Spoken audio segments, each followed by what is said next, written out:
Você já percebeu o que eu estava fazendo? Estava torneando uma peça cônica. O que talvez você ainda não tenha percebido é o seguinte. Existem duas maneiras de tornear peças cônicas. Uma delas é pela inclinação do carro superior, que você já viu numa das teleaulas passadas. A outra é pelo desalinhamento da contraponta. Na nossa teleaula de cálculo técnico de hoje, você vai aprender a fazer o cálculo do desalinhamento da contraponta. E vai aprender também a trabalhar com a conicidade percentual e com a conicidade proporcional. Preste atenção na nossa teleaula, que aí nenhum cálculo de desalinhamento da contraponta vai pegar você na curva. Como, aliás, quase aconteceu com o nosso amigo Tito, que trabalha naquela indústria mecânica.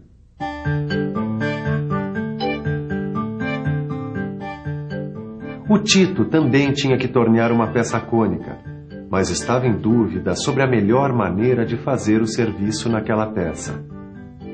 Pô, eu não consigo lembrar direito, mas eu já aprendi isso. Quando a gente faz o torneamento de peças de pequeno comprimento, usamos a inclinação do carro superior. Mas e agora? E se a parte cônica da peça tiver um comprimento relativamente grande como essa? Aí, nesse caso, meu caro Tito, você vai ter que calcular o desalinhamento da contraponta. Ô, mestre Silva, que susto! Tá querendo dar uma desonra aparecendo assim do nada? Ora, sempre que um discípulo meu está numa situação periclitante, eu aqui, zip, apareço para solucionar o problema. Vamos ver aí. Deixa eu ver. O comprimento da parte cônica é relativamente grande, tem 100 milímetros. Agora, o seu torno tem o carro superior com um curso de apenas 60 milímetros. Quer dizer, por incompatibilidade de medidas aqui, Titão, nós vamos ter que usar a técnica do desalinhamento da contraponta. Nossa, bastante cabeluda essa palavra incompatibilidade, não é mesmo? Dicionário nela. Incompatibilidade. Aquilo que é incompatível quer dizer que não pode harmonizar. É o mesmo que inconciliável ou incombinável. Ok.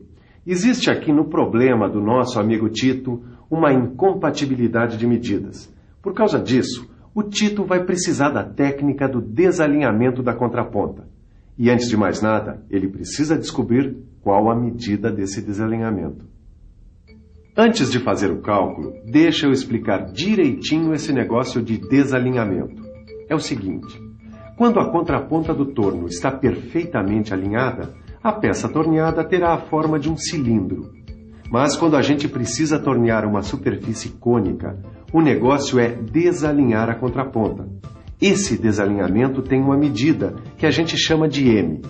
Veja como é que a gente descobre o valor de M. Observe o cateto oposto CO, oposto ao ângulo alfa. E observe também o cateto adjacente CA, no triângulo retângulo desenhado com as linhas tracejadas. Eles sugerem a seguinte relação tangente. Tangente de alfa é igual a CO dividido por CA. Bom, e M, que é a medida desconhecida, é o cateto oposto. Portanto, M é igual a CO. E o cateto adjacente, CA, é aproximadamente igual a L, que é o comprimento da peça. Então podemos escrever assim. Tangente de alfa é igual a medida de M sobre o comprimento da peça L. Certo? Tudo certo, mestre Silva. A tangente alfa é igual a medida M dividida pelo comprimento L. Mas aí nós temos duas incógnitas, a tangente alfa e a medida M. Usa a cabeça, Titão. Lembra de uma das últimas aulas em que a gente aprendeu o cálculo da inclinação do carro? Então, a fórmula é essa daqui, ó. Tangente alfa é igual a diâmetro maior menos diâmetro menor, dividido por 2 vezes o comprimento da parte cônica C. Aí, lembra disso? Eu lembro sim. Quer dizer, é só a gente colocar no lugar da tangente de alfa esses dados aqui. Esse menino vai longe. Vamos pensar um pouco, que aí você vai aprender também. Vamos pensar um pouco. Se a fórmula para calcular a inclinação do carro é diâmetro maior menos diâmetro menor sobre 2C, E a fórmula para calcular o desalinhamento da contraponta é medida M sobre comprimento L. E se o que eu quero encontrar é o valor de M, então eu posso igualar as duas fórmulas. E assim, eu vou ficar apenas com a incógnita M.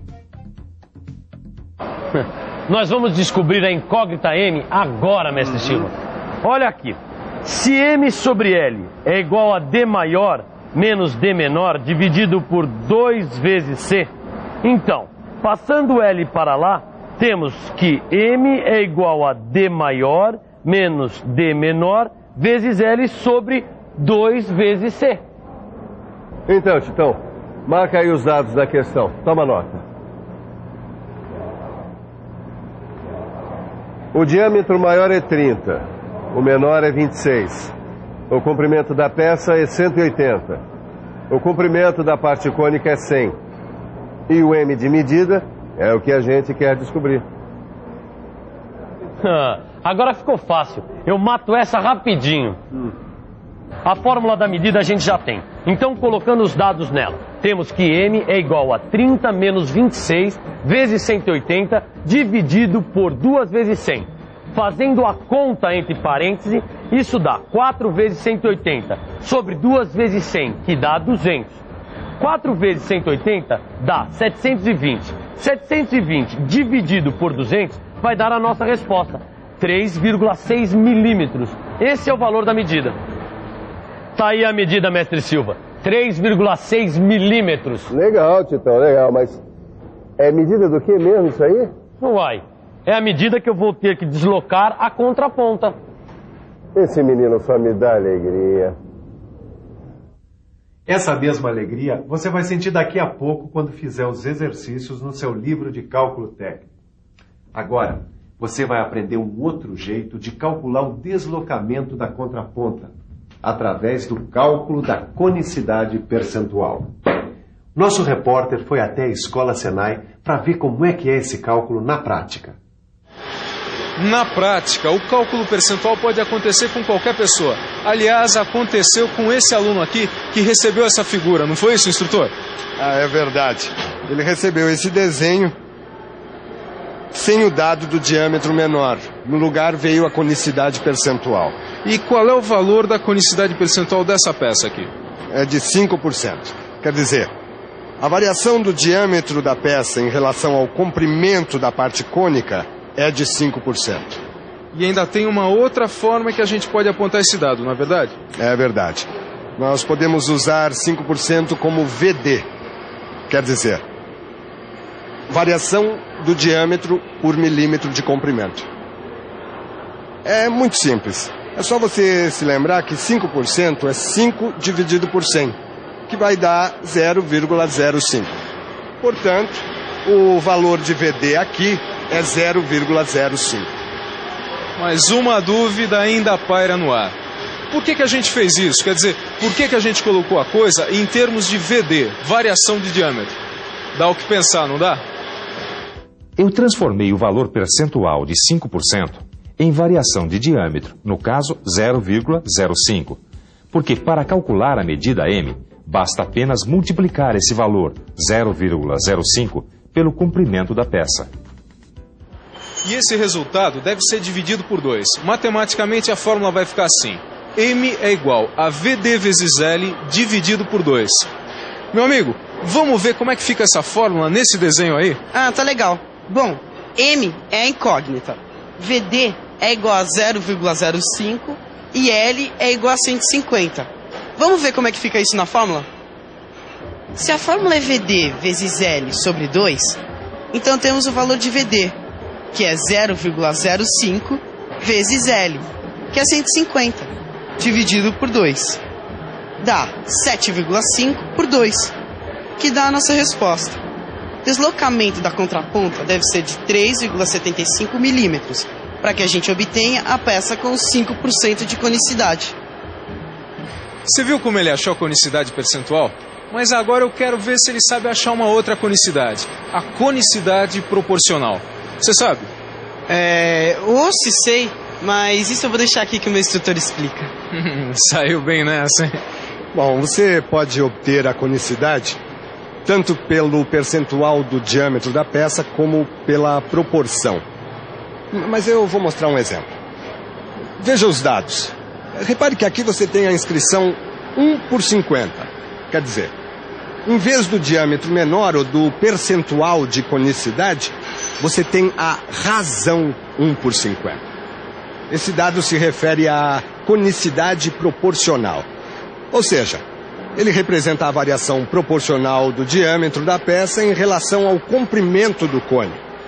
Bom, mas agora eu vou deixar que meu aluno, mais uma vez, faça as contas. Deixa comigo. Bom, o VD será dado pela proporção, que é 1/50, o que dá 0,02. Vamos colocar a fórmula M igual a VD vezes L sobre 2, que é a mesma da conicidade percentual. Então temos M igual a 0,02 vezes 200, dividido por 2. Isso vai dar 4 sobre 2, que é igual a 2. 2 milímetros é o nosso resultado. Esse deve ser o deslocamento da contraponta, correspondente à conicidade proporcional, de 1/50. Bom, você já viu que o pessoal aqui tá afiado, né? E se você quiser ficar afiadíssimo, é só pegar o seu livro e praticar nos exercícios. Mas agora, a gente vai dar uma olhadinha em tudo que você viu na nossa teleaula. Vem aí a revisão. E atenção, se liga aí, que é hora da revisão. Na nossa teleaula de hoje, você aprendeu a fazer o cálculo do desalinhamento da contraponta. E aprendeu também como se faz os cálculos da conicidade percentual e da conicidade proporcional. Se eu fosse você, seguiria os conselhos do nosso repórter e praticaria direitinho naqueles exercícios que estão no seu livro. Assim, você vai ficar melhor preparado para a nossa próxima teleaula, onde tem mais cálculo técnico para quem quer aprender. Até lá!